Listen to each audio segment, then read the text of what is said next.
The Kython's scholarly expeditionary force prided themselves on their meticulousness. For millennia, they had traversed the quiet backwaters of the galaxy, sifting through the dust of dead worlds, cataloguing the faint echoes of civilizations long turned to cosmic ash. They were the galaxy's preeminent archaeologists, historians of the lost. Their understanding of galactic history was unparalleled, charting the rise and fall of countless species. Humanity, by their extensive records, was a blip, a young, energetic species, barely out of their planetary cradle, confined to a small arm of the galaxy, notable only for their rapid, almost aggressive technological advancement and equally rapid internal squabbles. A Type 0.7 civilization, perhaps 0.72 on a generous day. Interesting, in a watch the toddlers play with fire sort of way, but hardly significant in the grand tapestry of galactic history. Chief Archivist Raylia, a Kython of considerable standing, adjusted her optical sensors, filtering the harsh glare of the triple red dwarfs that constituted the Krellian deeps. Their current target was a planet designated XZ-881, a barren rock orbiting a dying star in a sector believed to be devoid of any advanced life, past or present. Routine survey. Another entry in the endless catalogue of cosmic silence. Her junior xenohistorian, a keen but overly enthusiastic Kython named Tor, was chattering through their private comlink. Remarkable desolation, Chief Archivist. My preliminary scans indicate XZ-881 has been geologically inert for at least 2 billion standard years. No atmospheric traces of industrial output, no subsurface anomalies suggesting buried structures. A truly pristine example of a failed Genesis world. Rayleigh sighed, a soft exhalation that barely disturbed the fine cilia around her vocalizer. Patience, Tor, pristine until proven otherwise. We examine, we record, we move on. That is the Kython way. Their landing craft, the silent scrivener, settled onto a vast, cracked obsidian plain. The landscape was brutal, jagged mountains clawing at a sky stained crimson by the dying suns. For 3 rotations, the team conducted their surveys. Drones crisscrossed the desolate surface, ground-penetrating radar plumbed the depths, and sensitive sniffers tasted the thin, sterile atmosphere. Nothing, exactly as expected. Raylia was preparing to log XZ-881 as category. Lifeless, no significant historical value, when Tor's excited voice crackled again. Chief Archivist, I have an anomaly. It's improbable. A localized gravitational distortion deep beneath the Erebus scar. It's not natural, and there's a faint energy signature, incredibly old, shielded somehow. Raylia's usually impassive features showed a flicker of interest. Specify improbable, Tor. The energy signature. It resonates with patterns we've only theorized, linked to pre-Kelsharian hyperdimensional physics. But that's impossible. The Kelshar are the oldest known sentient species, and their civilization rose barely 1,000,000 years ago. This was indeed improbable. The Kython team converged on the Erebus scar, a colossal gash in the planet's crust, miles deep. Tor led them to a sheer cliff face that, according to his readings, masked the entrance. After hours of careful excavation, using sonic emitters to gently vibrate the rock face, a section crumbled away, revealing not native stone, but a perfectly smooth, metallic surface, dark and unreflective. It was a door, seamless and ancient beyond imagining. There were no visible controls, no handles, no inscriptions. It took another full rotation, employing every advanced scanning and breaching technique the Kython possessed, before a subtle frequency modulation finally caused a section of the immense portal to retract with a whisper of displaced air, revealing a yawning darkness within. The air inside was stale, cold, and utterly sterile. Their lights cut through the blackness, revealing a colossal chamber. The architecture was unlike anything Raylia had ever encountered. Sweeping, impossible geometries that seemed to defy conventional physics, structures that soared into the darkness above, crafted from materials that absorbed light and registered on no known elemental scan. It was a place of profound, silent majesty, and an antiquity that chilled Raylia to her core. This was not just old, this was primal. By the first archives, Tor whispered, his usual ebullience replaced by a profound awe. "This predates everything." Deeper they went, their footfalls echoing in the immense silence. They found galleries filled with inert machinery of unimaginable complexity, star charts depicting constellations that had shifted over millions of years, and strange, abstract art that seemed to writhe at the edge of their vision.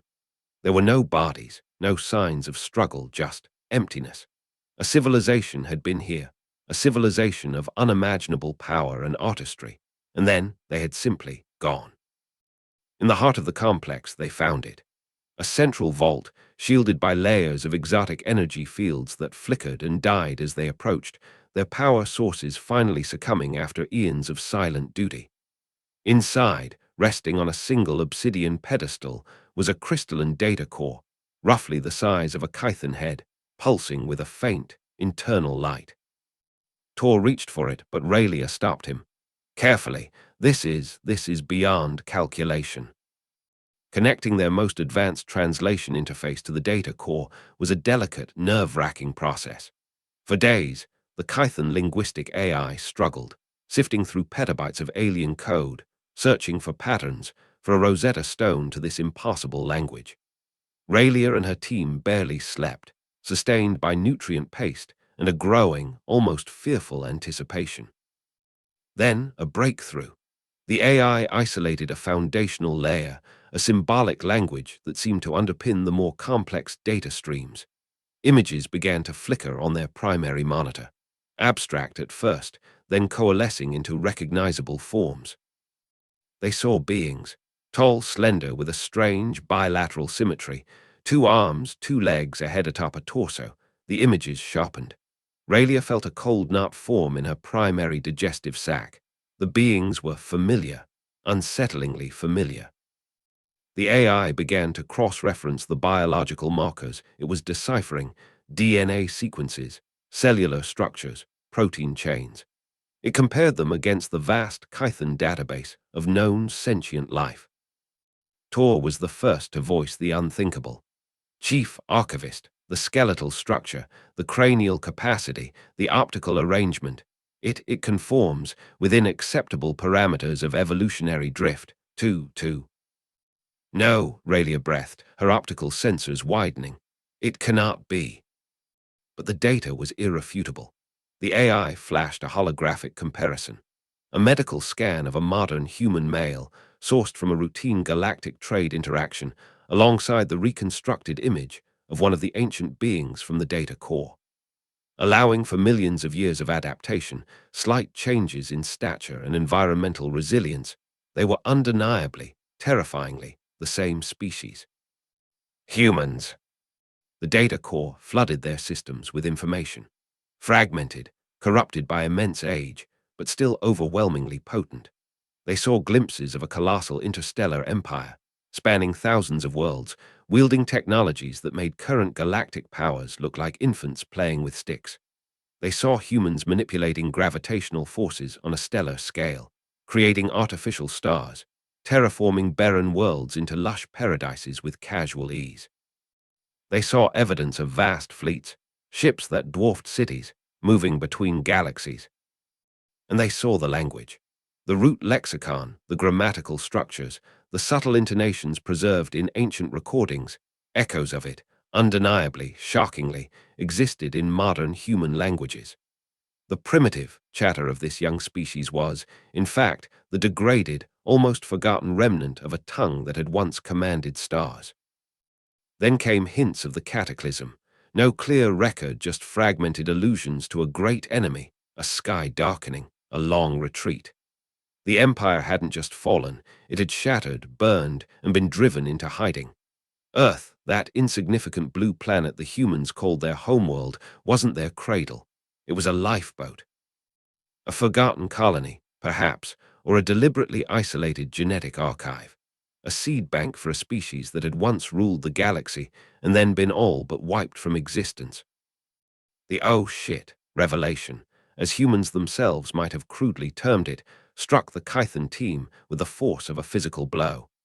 These weren't just ruins of a precursor race. These were the ruins of humanity's ancestors. The humans currently bumbling their way onto the galactic stage, so often dismissed as naive newcomers, were the amnesiac descendants of galactic titans. Their rapid technological advancement wasn't just youthful exuberance. It was a deeply buried echo, an instinctual reclaiming of a lost heritage.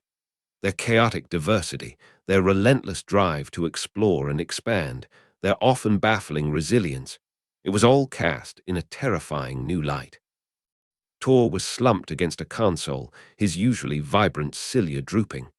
They don't know, he stammered. The humans out there now, they have no idea what they are. Raylia felt a profound sense of cosmic vertigo. The entire history of the galaxy, as the Kython understood it, had just been upended. These young humans were the inheritors of a legacy so vast, so ancient, it dwarfed all other known civilizations combined. Their potential wasn't just for modest advancement, it was for a resurgence of unimaginable scale. The journey back to Kytha Prime, the central world of the scholarly expeditionary force, was fraught with a tension that had never before existed on a Kython vessel. Raylia's report, meticulously compiled, heavily encrypted, and backed by irrefutable data from the XZ-881 core, was met with initial disbelief by the High Council of Archivists. Preposterous. Unthinkable. Humans. The noisy, emotionally erratic newcomers. But the evidence was undeniable. A wave of shock, bordering on existential dread, rippled through the highest echelons of galactic power as the Kython findings were cautiously disseminated. The Galactic conquered, the loose federation of established spacefaring species was thrown into turmoil. Policies regarding humanity, previously based on assumptions of their youth and relative harmlessness, were now frantically, secretly, re-evaluated. Earth, once a minor planet in a backwater system, became the most intensely scrutinized celestial body in the galaxy. Fleets of cloaked observation ships, from dozens of species, formed a silent, invisible ring around the Sol system, watching, waiting, wondering. Every human action, every technological breakthrough, every seemingly random expansion into new star systems was now analyzed with a terrifying new context. Were they just exploring, or were they remembering? Humanity, blissfully unaware of their galaxy-shattering lineage, continued on their chaotic, energetic path. They squabbled amongst themselves. They reached for new stars. They innovated with a speed that both impressed and alarmed their silent observers. Their art, their music, their stories, once dismissed as primitive, were now re-examined by alien scholars for hints of dormant ancestral memories, for echoes of a power that had once shaped galaxies. The term dormant potential took on a chilling new meaning. Were humans capable of spontaneously rediscovering their ancient technologies? What if some trigger, some catalyst, reawakened their lost memories, their lost power? Would they be benevolent titans, or would the trauma of their fall, the memory of the great enemy, turn them into something vengeful, something terrifying? Some species argued for immediate, preemptive intervention, a culling, a technological suppression to prevent humanity from ever reclaiming their former might. Others, more cautious or perhaps more awestruck, argued for non-interference, for simply observing, hoping that this new iteration of humanity would choose a different path. A few, the most ancient and inscrutable species, hinted that the great enemy might still be out there, and that a resurgent humanity might be the galaxy's only hope, or its ultimate doom. XZ-881 was declared a forbidden sector, its secrets guarded by the Kython with a reverence usually reserved for their most sacred archives. It was a tomb, but also a warning. The galaxy held its breath. Humanity, the fallen giants, the amnesiac precursors, were stirring. And no one, not even the humans themselves, knew what would happen when they finally, fully woke up. The age of galactic infancy for humankind was over. A new, uncertain, and potentially terrifying era had dawned, all because a Kython expedition had refused to believe a world was truly dead until they had sifted its deepest dust.